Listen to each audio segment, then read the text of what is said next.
Hey man, it's me, Kevin Smith. Welcome to the Grow Tent, everybody. You have found the best growing channel on YouTube, man. The place where we simplify the approach for you so everyone can learn how to grow. We make it so simple, even I can understand. So I'm going to listen and learn right now. Woo! What's going on, everybody? Welcome back to another episode of Welcome to the Grow Tent. All right, today we got a great episode for you. We're going to be talking about airflow and how it can make the difference between a successful garden or one that ends up ruined, covered in powdery mildew, mold, all kinds of yucky stuff that we don't want in our garden. And with just the power of airflow, just one of the other tricks that we have up our sleeves, we can make all these problems disappear with just some simple setup tips. And I'm going to show you some tricks today on how your fan placement matters. And once again, we run our fans on a progressive, just like we do everything else in our garden. And today I'm going to show you how to set your tents up so that powdery mildew and all that stuff is a thing of the past. Because I got some news for you. You don't have to get it. What's behind? Oh man, I thought that was like part of like this little shadow right here. I was like, what is coming off with the back of my head there? I was like, I got something back there, and it's not. It's just shadow on my 3D wall back there. The 3D tricked old GT. All right, so, but first, everybody's favorite part, we got to do the intro. I know it's your favorite part. You don't like it, skip the next 2 minutes. I don't know what to tell you. Guys, if you've noticed, we don't show a ton of plants here on the channel right now. It's because YouTube doesn't like it. I haven't shown plants in the past, I don't know, I think it's like 5 or 6 videos now. And the views on the channel have gone up 138%. They remonetized my channel. So if you guys are looking for a place where you can see my awesome, amazing looking plants, you can go over to my Instagram. You can see it right here. And it's just Welcome to the Grow Tent. And there's underscores in between, not a dash, an underscore, the one that's down on the bottom. So there's an underscore in between each name or each word in the name. And if you'd like to see the videos of us doing the grows, because we're doing the grows right now for Cherry Atomic Sledgehammer and Sour Grape Rock Candy for our 2 new drops that are coming out. You can find those on the Patreon page on any of the tiers that have video access. But you can also see it, lots of updates on the Instagram, completely free. Right now we're focusing on tips in your garden and things you can do to make sure that you have a successful harvest is where we're concentrating on the videos on YouTube right now. Hopefully in the future we can get some more videos up here of the plants, but for right now they get destroyed on the YouTube algorithm. This intro is going to be way longer than 2 minutes. Sorry for the people that only skip 2 minutes ahead. What's next? Let's see, guys. Also remember this episode is sponsored by Mars Hydro. I'm clapping my hands again. People are like, why do you clap so much in the intro? I don't know. When I make a point, I just clap. Sue me. No, don't really do that though. I ain't got no. Don't sue Pro Tent. This video is brought to you by Mars Hydro. They're the main sponsor of the channel. If you'd like a new light, we have a discount code in the video description below. Just click the link for whatever part of the world you are in, and then put in WTTGT and all capital letters, and it gets you some extra money off. And let's see what else. Guys, please remember to like, comment, and subscribe on the video. It helps out a ton. Watch the full video, even though if you skip the intro, you know, hey, at least watch the rest of it. Also, guys, we're doing, see, clapping again. Every time I bring a new point, clap. I got to work on that. I like tie my hands down or something. If you like to see me mess around with pythons and tarantula, I have another channel for that. It's Spartan Python and tarantulas. And I'm giving away up to $20,000 worth of ball pythons this year alone. It's our first breeding year. I'm pretty sure we're going to have our first eggs.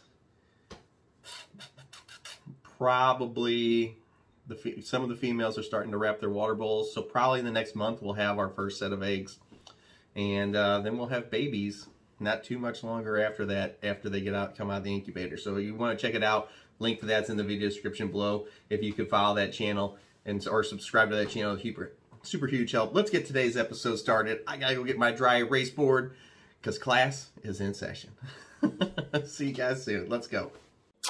Okay, guys, so we have a couple basic sizes of tents right here. and we're going to show you the difference. So here on the right, we have a 5x5, as you can tell. I know, GT's bad at drawing, but you'll get the point. So we have a 5x5 on the right, which is 25 square feet. And then we have of ground area, or of square footage. And then we have the 2x4, which is 8 square feet. So if we're looking at these two tents, it's obvious that we're going to need way more air circulation to cover this giant area than we would to cover the smaller area with like a 2x4. So what we're gonna do is, there's no math really to this. It's literally just get enough fans in there. Like in a 2x4 like this, I will just run one tower fan and then probably the exhaust fan at the top of the tent, and then I will have a tower fan setting right here. And just having this tower fan blowing back and forth down here on the bottom, and the exhaust fan pulling the air in from the top, because remember, we have our side vents down here is where we are pulling our fresh air in from. So we have our air circulation from that, because we have our exhaust pulling it out of the tent. Let's go this way, it's easier. Having the exhaust pulling it out, so we have our fresh air coming in from the bottom, and then the tower fan circulates it around here, and then the exhaust fan moves it out the top. So we have our nice airflow through the tent where we're pulling fresh air from the bottoms, and then it's exhausting out the tops, constantly moving air throughout the whole tent. So we can accomplish that with only two items, just a single tower fan and our exhaust fan and filter, if you want to put the filter on there, but we're just talking about airflow today. So we can accomplish that with only two fans in a small tent, like a 2x4, a 2x2, whatever you want to use. On the 5x5, on the other hand, this is a lot of square footage. They are usually tall tents. These 2x4s can be anywhere from 5 foot tall to 7 foot tall, but still, just those two items, you can circulate an entire tent. The 5x5, on the other hand, this is why I always tell people to go with the smaller tents first, because one, they're cheaper, and two, you don't need the amount of equipment you would need for this 5x5. A 5x5, since it's so much bigger, the amount of equipment you need also goes up. So you're not just looking at more, the more expensive light, because the 2x4 light is a lot cheaper than the light for a 5x5. So whenever you're looking at the 5x5, you have to think about all those associated costs, because now we can't get away with a 4-inch fan anymore. With the 5x5, I always step up to a 6-inch, which we just increase cost again. And most people I know are trying to save money, not spend it.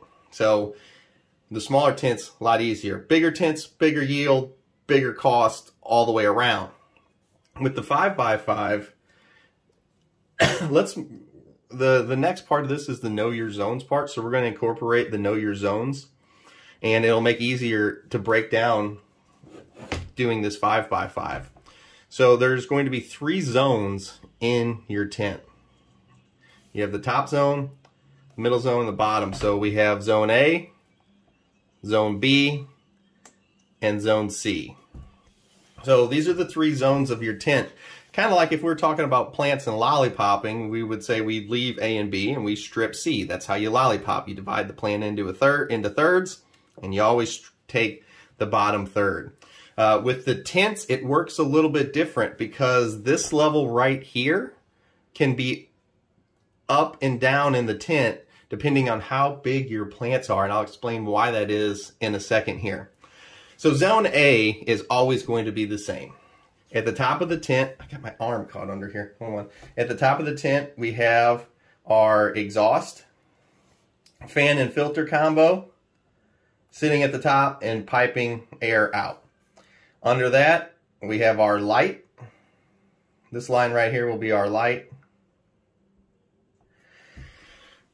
And it sits, in this area right here. So right at the base of the A zone. So this area above the light is called zone A. Now, what we don't want ever in any of our zones, oh man, I messed up the bottom of my beautiful drawing here. What we don't want in any of these zones is stagnant air. Stagnant air is the enemy of a healthy garden, because stagnant air, especially whenever we're talking about gardening indoors in a enclosed space like we do, stagnant air is what's going to help breed mold and mildew, especially since, you know, we're watering these plants. There's soil. Some of you got bugs, a lot of you, and what we don't want is any kind of stagnant air sitting here. Just like in this earlier drawing where we have the air going across all three zones. Look, we have our zones over here just like we did before. We have A, we have B, and we have C. And these two fans have taken care of all zones with the windows. So above our light, we have our exhaust fan. But in a 5x5, this just isn't enough like it is over in the 2x4. We want a little bit more. I've actually used my smoke machine. Would have probably been a cool demonstration, but you know, GT maybe for the next video. I've done it with my smoke machine, and you will get pockets of air that don't move with just this. This right here does a decent job in a smaller space, but in the bigger spaces, it will leave pockets of air where the air just sits. And once you get stagnant air, it is almost a foregone, and then you're adding water to the environment, it's almost a foregone conclusion that powdery mildew and just mildew in general and mold can start to develop, especially with everybody having the tendency to overwater like they do. So this is where, in the bigger tents, this is where the clip-on 6 to 8 inch fans, you know, from like Hurricane or AC Infinity has them now. This A zone is the perfect area for those fans. And another big thing is always have your fans going in the same direction. I don't ever cross them. Like I got this fan over here blowing this way, and I got this fan over here blowing this way. This creates turbulence. I don't want that. So I will take in all of my fans, like if I put them all up on this row right here, all of my fans go the same direction so that they're not, because whenever they run into each other like this, they pretty much just stop. Whenever they're all going the same direction like this, it just creates a circular airflow, and then you have your exhaust fan and filter right here, the 6 to 8 inch in the middle, and then it helps draw out the stagnant air out of those corners. So 6 to 8 inch fans, the little clip-ons on the top for zone A, and then your exhaust fan and filter. It's a great combo. 5x5 is a big tent. We got to get the air moving. So, oh, you know what I don't have is my freaking eraser. So I guess I'm just going to have a blue hand today because we got to talk about zone B.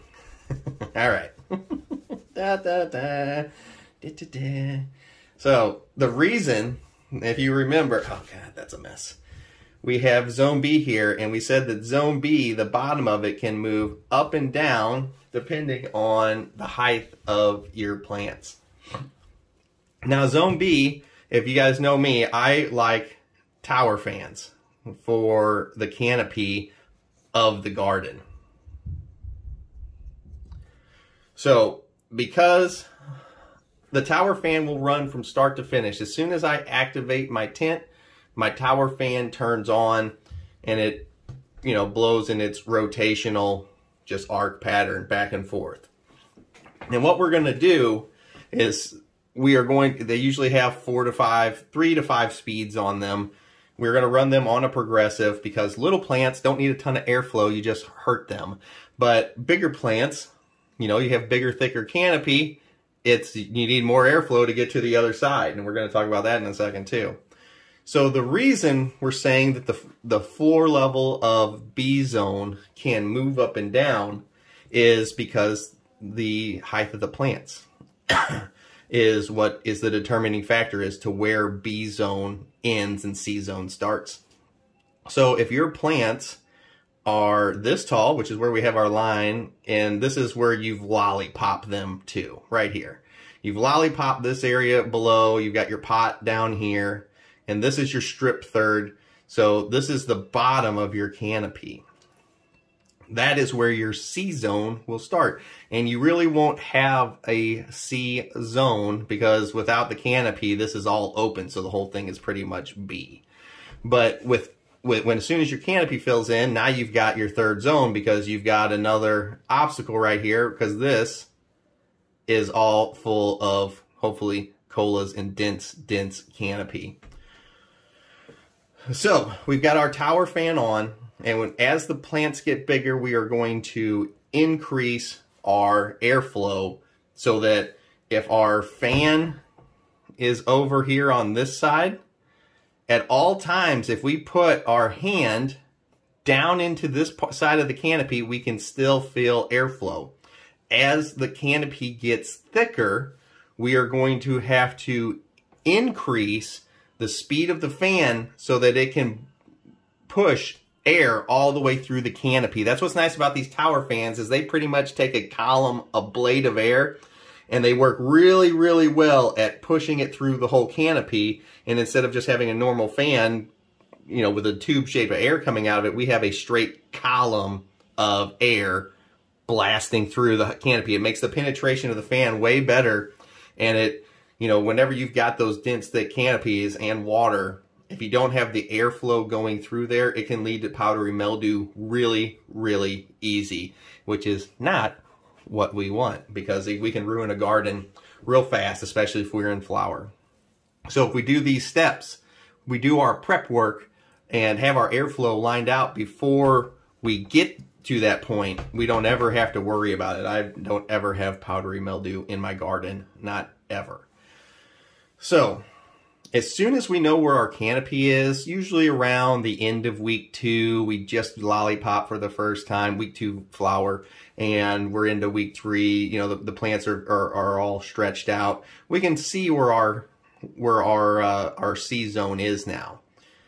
Under here is where I just have a standard 12-inch, like a bedroom fan, you know, like one you would have on your nightstand. You know, it's a short, you know, just a regular fan on a little stand like this, and it rotates back and forth like the tower fan does.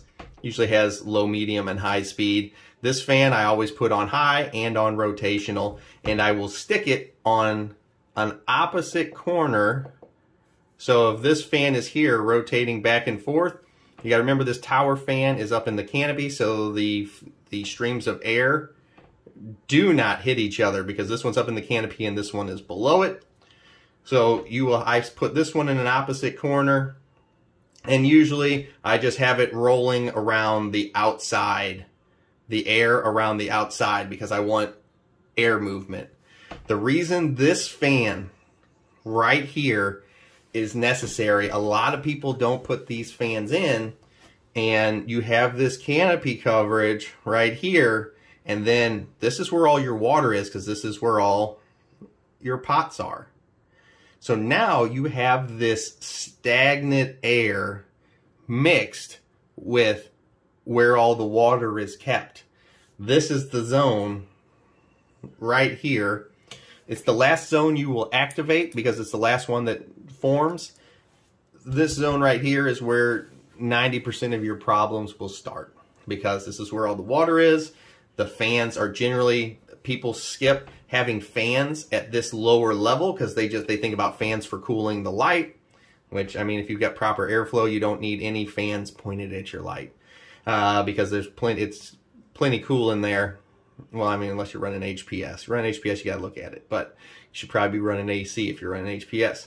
But if you're running LEDs, T5s, anything like that, you don't need the fans pointed at it. You're worried about air circulation, not about cooling the light anymore. We've moved past those days. So people forget about this zone right here, and they've got their, you know, their clip-on lights up here. They got their tower fan or whatever attached to the wall right here, and then there is nothing in this zone right here. And I'm telling you, that is the fastest way You will get powdery mildew because there's just so much more water in the plant when they are in flower, because the apples they are making, they hold so much more water retention, and those areas without proper airflow to them, they will get bud rot and they will get powdery mildew so fast it'll make your head spin. And whenever it starts in a garden, if you don't catch it soon enough, it can ruin your garden really, really fast. This is one of the times, not even, there's a ton of times, but this is one of the times that the old purple lights used to really hurt the gardens, because it made it, you didn't spot it as fast as you do under the normal lighting. You just didn't see it as quickly under the purple lights. It hid problems. This is one of the problems it hid way, way sooner. Okay. So, I mean, guys, that's the basic rundown. If you want to, if you want, like, well, I got a 3x3, what way do I put my fans? Or I got a 6x4, I got a 4x8. 4x8 is a pretty common one. So it's a 4x8 is a ton of area. It takes a lot of fans. In my 4x8, and I do not have the little 6-inch fans hanging on the top because there's just so much square footage. I actually have, like, I think they're like turbo fans. You can see them in a couple of the pictures on. They're like the, those fans that you put on your nightstand for people that really, really like a fan. They're short.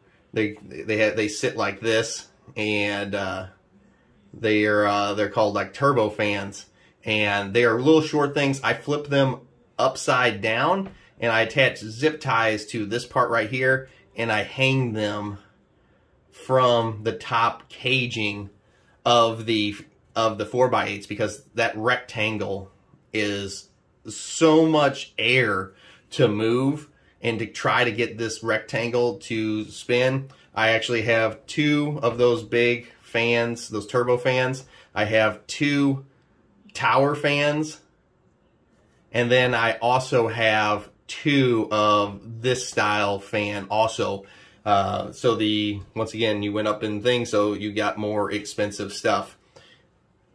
It's a lot harder to keep airflow up in a 4x8, which just brings me back to the new point, or the same point of, if you are new, buy smaller equipment until you get this down.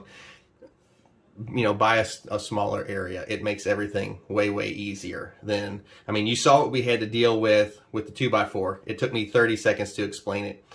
Then you saw what it took me to do the 5x5. And as the tents keep getting bigger, this keeps getting more demanding and more, you have to be more vigilant in your garden to avoid problems, because the last thing you want to do is spend months and months, especially for new people trying to veg plants to get big enough to do a 4x8, and then have the whole garden ruined in like week 5 or week 6 of flower because the airflow wasn't on point. You know what I mean? So you really have to pay attention to this kind of stuff whenever you are new. These are the kinds of things. They're not the fun things to talk about. Like, this is an airflow episode. It probably won't get a ton of views, because they never do, because I'm not talking about flower. But these are the kind of things that make or break your garden that nobody thinks about. All they care about is giving them water, giving them nutrients, and as much light as possible, where it's these things that make the difference whether you harvest or not. These are extreme. Airflow and watering are probably my 2 biggest pet peeves. As you know, you hear me talk about airflow, or you hear me talk about watering all the time, and airflow is the other one.